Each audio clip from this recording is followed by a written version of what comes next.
morning, good afternoon, good evening, wherever you may be. Again, this is for our people. Every week, we're going to talk about black books, black scholarship, black intelligentsia. It's my job, Andre Smith. I'm your host, Smitty Bonton, Andre Smith, former law professor for 50 years, to bring the intelligence that are in the halls of academia and then bring it forth to the people so that we all have access to it. Representing as always for Hakim's Bookstore in beautiful West Philly, 210 South 52nd Street between Walnut and Chancellor. We're going to be back in effect very soon, so that's exciting. Of course, we recognize that we're not in a happy time right now. We recognize that West Philadelphia has been the subject of the protests / riots and looters and whatnot. My shop, Wright, my CVS, and all that. But we're going to muddle through that. We're going to forge through it. I got elderly folks in my home, and yet we are going to take care of them while our brothers and sisters are on the streets trying to make it happen for all of us, right? So we support them. We do want them to be careful and not get led into anything by other outside folks that don't have our best interests at heart. I will say this, brothers and sisters, understand the depth of facial recognition technology when you're out there in those streets, and especially if you're out around those stores. In the next 3-4 months, we're going to hear a lot about people getting arrested and whatnot because of facial recognition technology. We talked about that in terms of Race After Technology by Ruha Benjamin, right? The New Jim Code, one of the very fantastic books that has been on the scene for the last year. So let's kick it off right there with one book talking directly relating to the protests and the civil rights movement that we're engaging in right now. But before we go forward, once again, we rep for Hakim's Bookstore. Check us out at HakimsBookstore.com. Hakim's Bookstore is on Instagram. Hakim's Bookstore on Facebook, right? Call the store, 215-474-9495. We are going to be back in effect, bigger, stronger than ever. As a matter of fact, I know not everybody is doing all well right now because of how the economy got shut down, but if you are, and if you're able to donate to a black educational institution, the second oldest black bookstore in the country, please go to www.gofundme.com / Hakim's Bookstore and donate what you can to Hakim's Bookstore's Survive and Thrive Drive, right? Again, Hakim's Bookstore has made it 60 years in the game, over 60 years in the game, and it's going to make it another 60 and another 60 after that through the support of black folks. Because again, the revolution will not be televised, right? Better educating ourselves and our children, starting and patronizing black businesses, stop refraining from unduly criticizing each other. Those things are not going to garner media attention.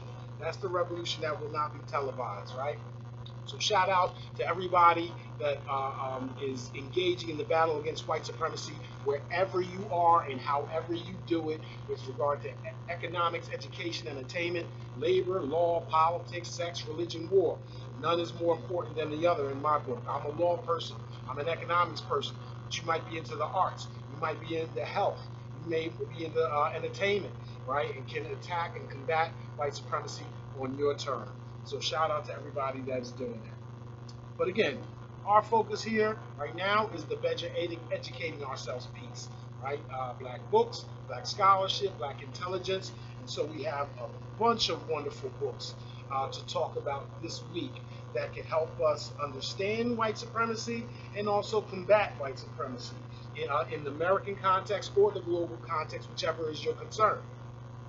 So first, before we start, let me again give a shout out to some of my colleagues at the African Sports Venture Group, who had a very successful Africa Day sports conference, pretty much the first Pan-African sports conference that brought together sports professionals, and all done by more or less African people and those from the diaspora. So shout out to David Vandy from Voice of America, the Africa Bureau. Shout out again, the keynote speaker, George Weah, the president of Liberia, was at this conference, was willing to chop it up with us. You never know when you reach out. the Minister of Youth and Sports for Nigeria, etc., etc., etc. So shout out to ASVG Group. I know you're going to do great things in the future, another conference, and other projects. So shout out to those folks, Leslie Karoma, Yolanda Thompson, who brought me in, Roz Gordon, Yami, everybody. Let me also shout out again the Economic Justice Law Review. This is the first video I do of the week. The second video I do is even more scholarly, I guess you could say, dealing with race, economic justice, legal scholarship from either books, and some of the books we're going to talk about today, and I'm going to talk about them again in my next episode, but also more law review articles that are published by black law, not just black law professors, anybody concerned about race, economics, and the law, and we talk about those. Shout out. Now, again, I do academic stuff, scholarship, nonfiction, history. Some of you ain't into that. And so, in short order, well, I'm not going to say short order, but very soon, I'm going to bring in a wonderful, wonderful person who is an absolute bibliophile, Aaron Brooks, hopefully, I shouldn't say the name because I don't want to guarantee it, but she is, when it comes to fiction reading, right? I'm not as beautiful as our stories are, as wonderful, and especially right now when we sometimes need an escape, but something that still is tethered to real life, right?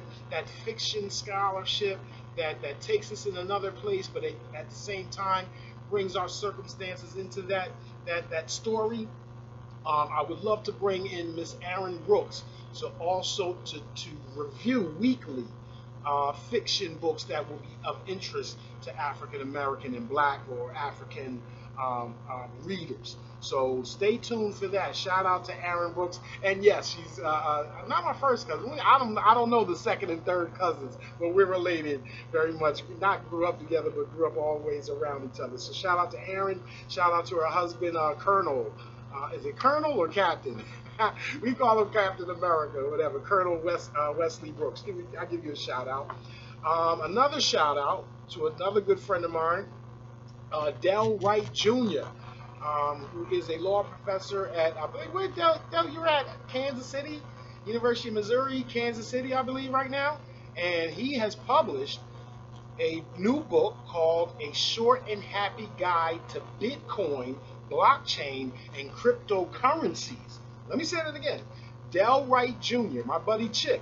And everybody, if anybody's watching this from the University of Maryland and all that, you know Chip. Chip was the editor of the Black Explosion magazine when Aaron Magruder, the author of the creator of the Boondocks, was also doing comic strips for, I believe, the Black Explosion and also the Diamondback. Somebody can correct me if I'm wrong on that. But I know we were all there at the same time or near the same time. Shout out to Tigger. Shout out to everybody else that was in University of Maryland 91 through 93 type action. But yes, understanding Bitcoin, if we're going to talk about the racial wealth gap, if we're going to talk about liberation and whatnot, we need to be aware of all the global movements that are in and around us. So if we're going to talk about the racial wealth gap, we have to examine what is wealth. And especially in the global context in the 21st century with the creation of Bitcoin and blockchain and cryptocurrencies, this does not necessarily mean that we should or should not invest in them. Maybe it's all BS. Maybe it's not the wave of the future. Maybe it is a scam.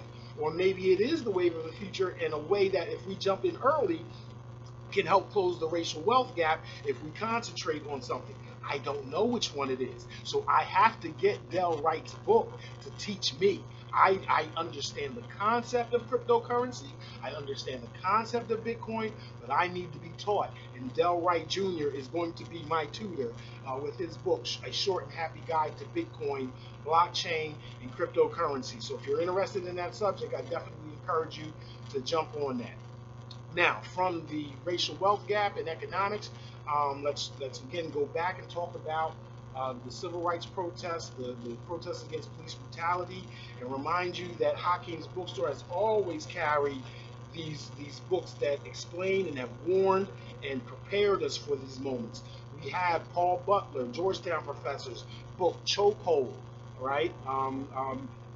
Angela Davis, not the Angela Davis, but she is kind of my Angela Davis as far as a law professor at American University who has been at a book out called Policing the Black Man. Okay, so I know a lot of you folk, a lot of brothers don't like the fact that the sisters feel like they're separating themselves from us and all that. Empower yourselves, because there's still plenty of sisters that's caping for brothers and whatnot. So Angela Davis at American, shout out to you, not just for me, but for brothers worldwide, right? And shout out to the sisters. Let's do not forget Breonna Taylor. Do not leave her out of this conversation, right? Kiara Gaines, Sandra Bland. Do not leave them out of the conversation. This is about black people, not just black boys, black girls, black men, black women. All right? James Foreman book, Locking Up Our Own. As this election is coming up, there is a lot of bashing of Joe Biden, and there should be. At the same time, remember that lots of black people were in support of those criminal justice laws in the 90s, feeling as though the inner city was crazy and that the penalties needed to be ramped up. So Joe Biden gets a lot of blame on the one hand, but on the second hand, he was not necessarily the lead architect. Number three, the Republican Party was entirely with it. And number four, so were a lot of black people. Don't front. All right? James Foreman's book, Locking Up Our Own, discusses that.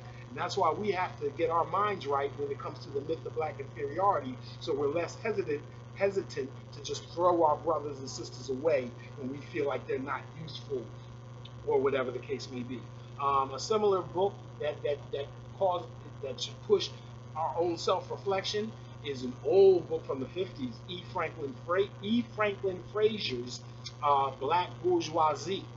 Okay. Shout out to Ben Crump, right? Ben Crump, the lawyer, not an academic, but the leading basically attorney against police brutality cases and other civil rights cases. He has basically the #1 law firm in the country with that. I guess you can call him the 21st century Johnny Cochran, right? And he has a book out there called Open Season. And he calls it a genocide against black men, and I know a lot of us do, but I want to just again push you in a different direction. They didn't bring us here to kill us; they brought us here to work cheap. Killing us is a way to enforce the system that requires us to work cheap, right? So I do not necessarily think that this is a genocide. Although I'm not going to fight you over the terminology, because we do need to know that the death of black people is certainly an important aspect of keeping our labor cheap. And I would have to say, when we talk about riots are the language of the unheard, it is a way to make ourselves more costly property. Even if we're not if you're not going to value us, we will still cost you, right? And so it's going to be insurance companies actually that are going to step in and deal and help fight police brutality and push for laws that make things a little more comfortable within the system of white supremacy, because their insurance companies are the ones that are going to have to foot the bill for COVID-19, for police brutality, for riots and looting and all that good stuff. So bad stuff. So, and of course the Don Donna of all right now, Michelle Alexander's The New Jim Crow, right? I want to say New Jim Crow is probably 10 years old right now, right? And again, totally prescient about what's going on. And so I know on the one hand we want to keep this protest specific as to a specific demand, and that would be the arrest and accountability of the officers that killed George Floyd. However, we know that this is not just about George Floyd. It is about Breonna Taylor and the brothers in Louisville, Kentucky, Tamir Rice, and all around the country. So on that other hand, we can't forget that. And not only that, while we're looking at police brutality, we're looking at trumped up charges, we're looking at excessive force, we're looking at racially disproportionate stuff, we're looking at lies and frauds within the system, right? That points directly to the over-incarceration and enslavement of our people. So Michelle Alexander's book may be 10 years old, but it is still on point to today. Again, I've written a book called Taxes, Death, and Trouble to explain how the economics of all this works. You can go to Slavery by Another Name, the Pulitzer Prize-winning book by Douglas Blackman in 2007.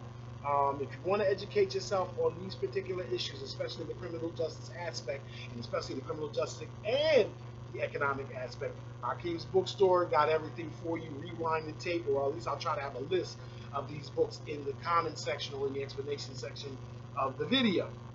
Woo! All right. So, with that said, let us now go on to the featured books for this week. The featured books for this week, once again, we extract many of them. Again, the ones I haven't talked about, the ones we're going to talk about right now, are from the Journal of Blacks in Higher Education. So shout out to www.jbhe.com, the Journal of Blacks in Higher Education. They put out a weekly book list, and so this is how I stay abreast of what other scholars are doing all around the country. Yes, there are conferences, there are emails, there are groups and whatnot where we also share information amongst ourselves, but not enough. And then even between each other is weak. Weaker are disseminating this important information to people, right? To you, right? The intelligent folks that are out there looking for something better than cable, TV, internet.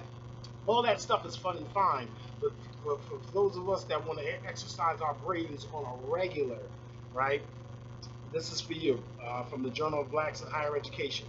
Their first book for this week is Aaron McDuffie Moore, an African-American, the book is called Aaron McDuffie Moore, an African-American physician, educator, and founder of Durham's Black Wall Street.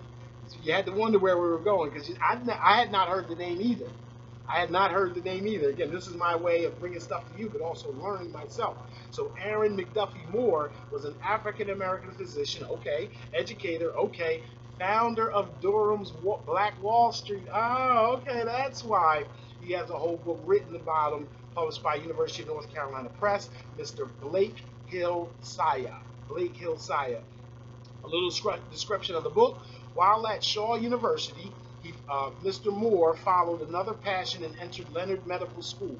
Dr. Moore graduated with honors in 1888, right? Let me say that again. Graduated as a doctor from Leonard Medical School after attending Shaw University with honors in 1888, right?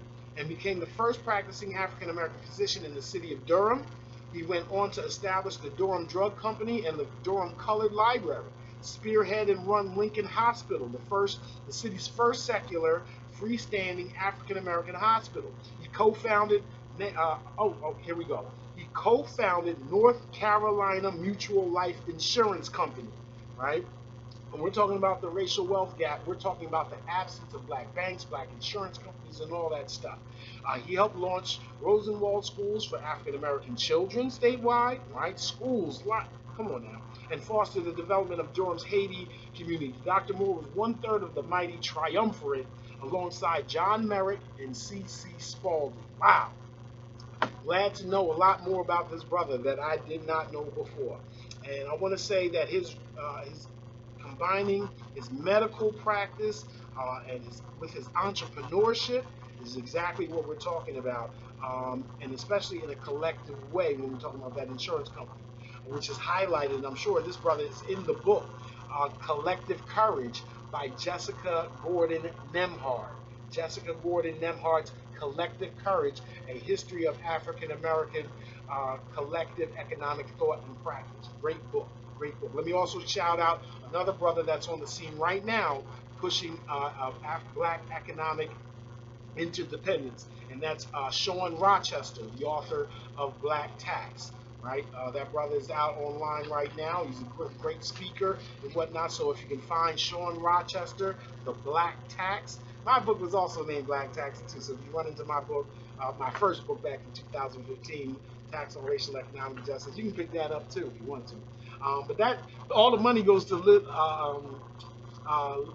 Roman and Littlefield if you buy my book. So do what you feel. All right, a second book by the Journal of Blacks in Higher Education, Becoming Human, Matter and Meaning in an Anti-Black World by Zakiyyah Iman Jackson of New York, by New York University Press, or published by New York University Press. Professor Zakiyyah Iman Jackson, she is actually a professor at, excuse me guys, she is a professor at USC.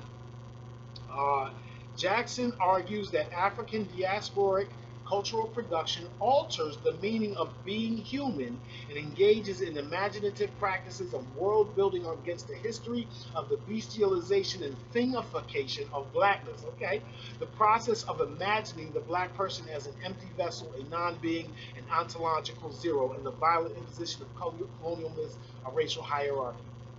What does she mean? Because it confused me at first. At first, I thought it was something that I wasn't going to want to read, but it turns out it is, right? Against, right, black cultural production or African diasporic cultural production alters the meaning of being human, not just in our minds, but being human as in a history of bestialization and thingification, right? The process of imagining the black person as an empty vessel in white scholarship. Right? So think of Mark Twain's book, I want to say Huckleberry Finn, and the kid goes home to his mother and he says, oh, there was an accident at the foundry or the shipyard, and the mother asks, did anybody get hurt? And he says, no, just a couple niggas. And his mom says, oh, good, because, you know, these things can hurt people. In other words, we're, again, like, we're invisible. Now, Mark Twain was making a point, right? I firmly believe that he was making a point, but it is within lots of white scholarship that the black person or slaves or whomever are just props, right? Just props, right? They don't think, they don't talk or whatever.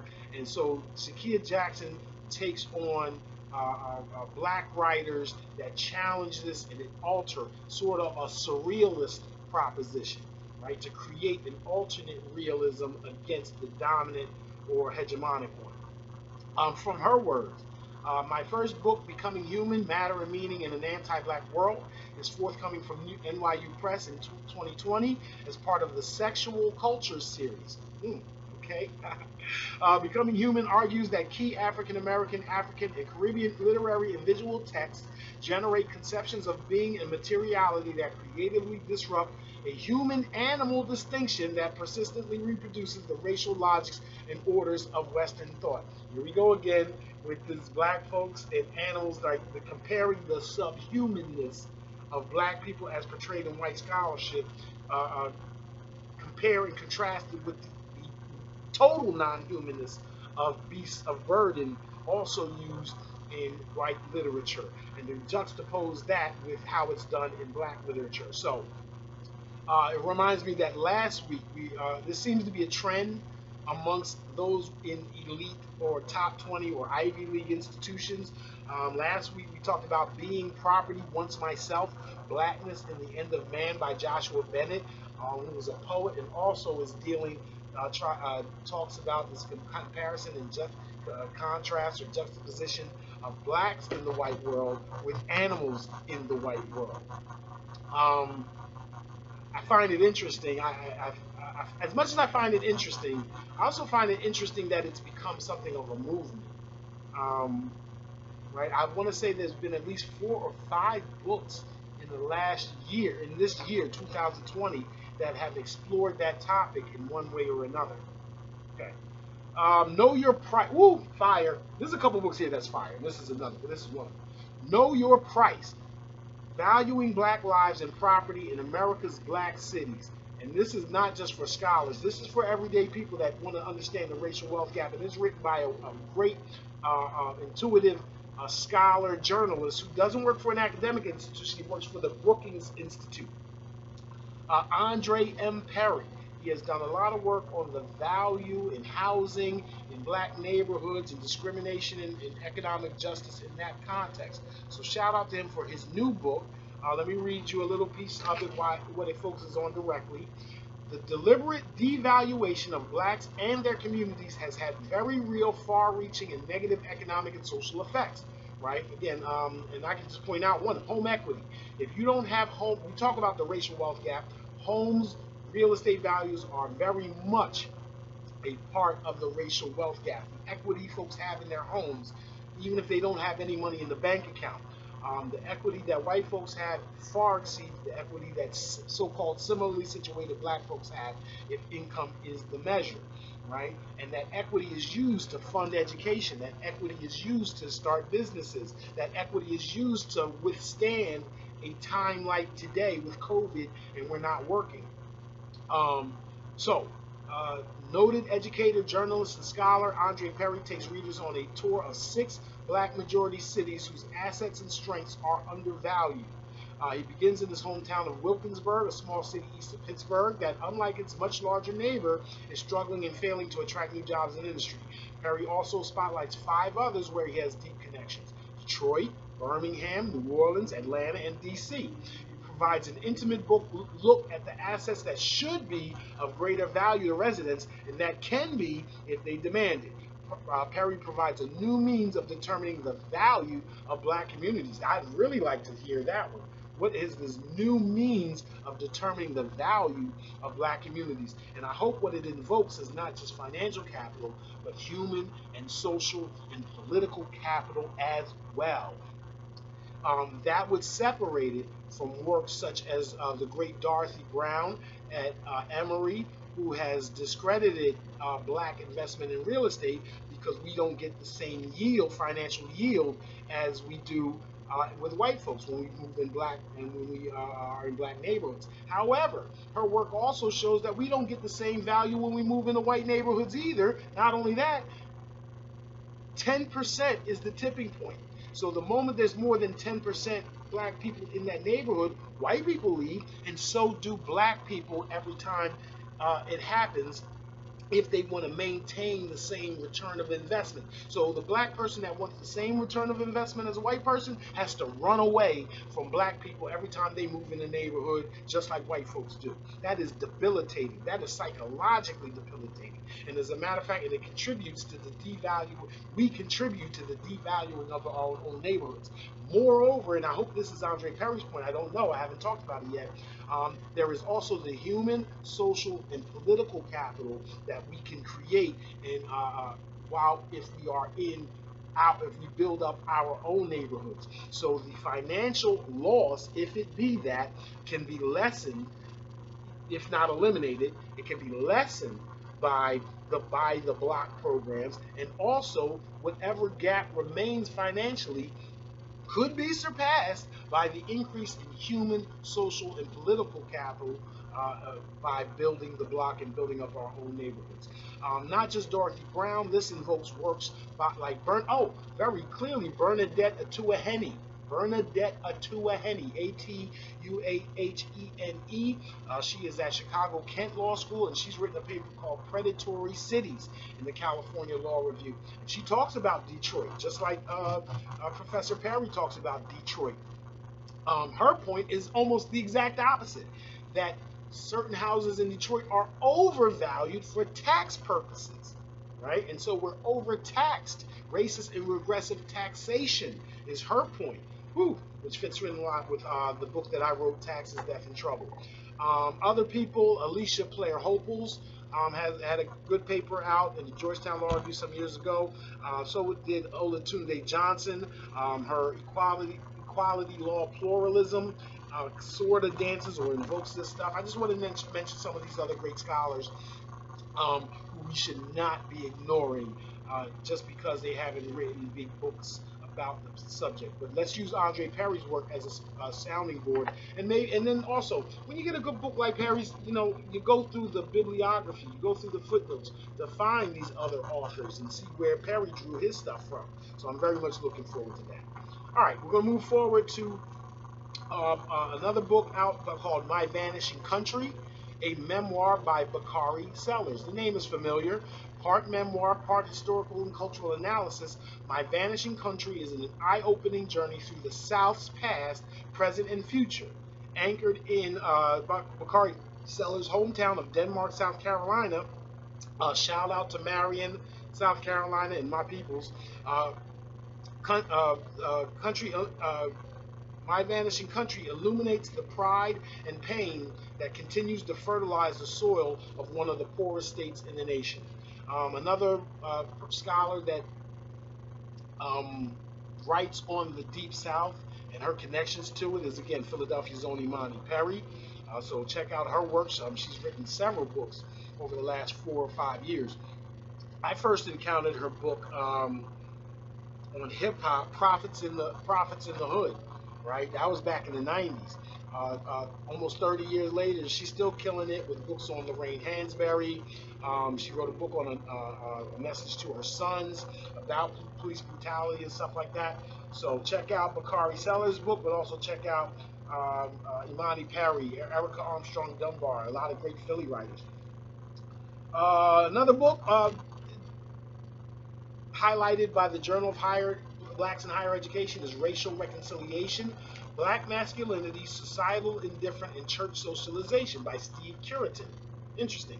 Racial Reconciliation pursues the deconstruction and construction of black masculinity. So for those that follow Tommy Curry, Tim Golden, shout out to my brother Tim Golden, who talked very much about black masculinity and what's the brother at Duke? Mark Anthony Neal, right? Shout out to all those brothers. This book aims to directly confront the nature and extent of racism and discrimination in an era that boasts about racial progress, and a similar era whereby modern-day churches perceive themselves as beacons of morality and racial harmony. Right? Interesting stuff right there. Got more. A lot of black books came out this week, right? Racialism in the media. Ooh. That's a heavy topic. You know, I'm very concerned about the myth of black inferiority. Racialism in the media, Black Jesus, Black Twitter, and the first Black American president by Denise T. Berry. Through the lens of critical race theory, these chapters examine issues of intersectionality in Crash, right? That movie, right? Changing black identity in Blackish. The balancing of stereotypes in primetime TV's black male and female roles, the power of black images and messages in advertising, the cultural wealth offered through the Black Twitter platform, biased media framing of the first black American president, the satirical parody of Black Jesus, contemporary zip coon stereotypes in film, the popularity of ghetto fabulous black culture, and finally, the evolution of black representation in science fiction. This is a mouthful, and this is precisely why I come up with terms or try to invoke terms such as the myth of black inferiority to kind of encapsulate it all. But some of them are not about inferiority, right? Black representation in science fiction. So even from an economic perspective, I talk about this as far as asymmetrical market imperfections relating to and about black folks. Great stuff, great stuff. I'm going to have to review this for the Economic Justice Law Review, just as I will do for Andre Perry's book, Know Your Price. Fantastic stuff. We're going to talk about this tomorrow in my video for the EJLR. Absolutely. Another book, don't stop. A third book, again, fire, fire, fire. The Black Cabinet. This one is fire. This is hot, y'all. The Black Cabinet. The Untold Story of African Americans in Politics During the Age of Roosevelt by Jill Watts. This is her description of the book. A magnificently researched, dramatically told work of narrative nonfiction about the history, evolution, impact, and ultimate demise of what was known in the 1930s and 1940s as President FDR, Franklin Delano Roosevelt's Black Cabinet. I had no idea. I don't know anything about this, right? I do know that I often criticize the New Deal. I criticize Franklin Delano Roosevelt, and I criticize my progressives and socialist friends who aggrandize socialism without recognizing that racism exists within socialism. That what Charles Mills calls Herrenvolk socialism, where government programs are disproportionately designed to benefit one race versus another, right? This is why Nazis considered themselves socialists. No, it wasn't for everybody. It was for only the top tier group. Herrenvolk socialism. Ancient Greece was a Herrenvolk socialism. If you was one of the Hellas, you wasn't down, right? You had to be one of the Spartans and to be down. Anyway, but this is a cabinet of black people that were trying to ameliorate the effects of that, and I don't know anything about them. So I got to get this book to learn more. Here's a little blurb from it. In 1932, in the midst of the Great Depression, Franklin Delano Roosevelt won the presidency with the help of key African American defectors from the Republican Party, right? So when folks talk about, oh, Abraham Lincoln was a Republican, yeah, he was, and most black people were too. However, things changed. Different folks have put our interest higher on their list. I'm not going to say put them at the front. I'm not going to say that they are working for us, but they put our issues higher on the priority list wherever it was before, right? So there has been changes on that over the last 100 years. The Southern strategy of the 60s and the 70s, and the full blown out commitment to neoconservatism since the 1980s, right? But at this time, this was when they first started to change, when it first started to shift. Defectors from the Republican Party. At the time, most African Americans lived in poverty. Right, at the time, like that's not today either. At the time, most African Americans lived in poverty, denied citizenship rights, and terrorized by white violence. As the New Deal began, a black brain trust joined the administration and began documenting and addressing the economic hardship and systemic inequalities African Americans faced. They became known as the Black Cabinet, but the environment they faced was reluctant, often hostile to change. Right, FDR wasn't, he wasn't with it. Will the New Deal be a square deal for the Negro? The black press wondered. The Black Cabinet set out to devise solutions to the widespread exclusion of black people from its programs, whether by inventing tools to measure discrimination or by calling attention to the administration's failures. Led by Mary McLeod Bethune. I should know that, right? I know that name. Led by Mary McLeod Bethune, an educator and friend of Eleanor Roosevelt, they were instrumental to Roosevelt's continued success with black voters, right? I believe he's elected, at least 3 times, right? People were fearing that he would be the president for life, right? That he would be a monarch. Operating mostly behind the scenes, they helped push Roosevelt to sign an executive order that outlawed discrimination in the defense industry, right? One of the first civil rights, quote-unquote, laws as an executive order, not legislation. But again, we cannot forget the halls of the bureaucracies, the agencies, right? When we talk about presidential politics, it's the Congress, it is the president, it is the judiciary, it is the so-called fourth arm of government, the bureaucracies, right? They saw victories, jobs, and collective agricultural programs that lifted many from poverty, and defeats, the bulldozing of black neighborhoods to build public housing reserved only for whites, right? And we need to talk about that in Ira Katz Nelson's When Affirmative Action Was White. Juan Pereira's Doctrines of Delusions. Another failure was Roosevelt's refusal to get behind federal anti-lynching legislation. And also here, Douglas Blackman talks about how we didn't start prosecuting slavery cases, and therefore slavery persisted into the 1940s, because even though slavery was illegal, it doesn't stop unless you enforce it, right? And so there was plenty of slavery all the way up until the 1940s. Not just sharecropping, straight up slavery, right?